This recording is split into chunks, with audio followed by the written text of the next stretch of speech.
C'est un livre qui parle de la Bretagne sur le principe de sujets très différents, très courts, qui parlent des célébrités de la Bretagne, mais qui parle aussi des pôles de compétitivité bretons, qui parle de tourisme, qui parle des villages de la Bretagne.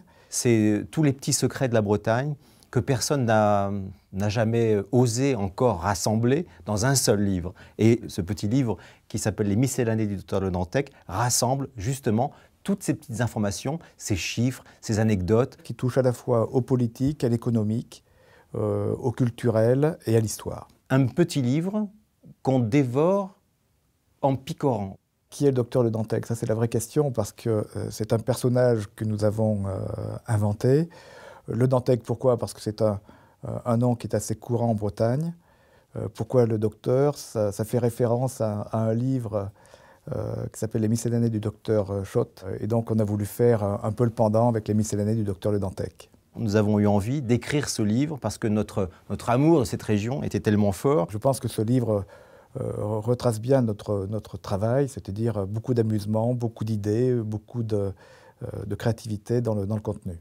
C'est un jeu de l'écriture et c'est aussi un jeu de la lecture parce qu'en fait, les gens vont s'y retrouver par endroits, pas partout. Une entrée très atypique et très bretonne, c'est le record du monde du crachet de bigorneau. Vous allez trouver des dictons, des hit-parades, des chiffres intéressants sur l'économie bretonne. Toute une partie sur la Bretagne agricole également, sur les productions d'artichauts, sur les productions de porc, etc. On est allé voir du côté de la littérature, de Xavier Graal, de Louis Guilloux, de Jeanne Guilvic, différentes informations qui ne sont pas juxtaposées. Elles sont un peu comme un tableau impressionniste au fond, où vous avez des touches comme ça qui vous racontent une histoire. Et ce bouquin raconte la Bretagne de manière impressionniste.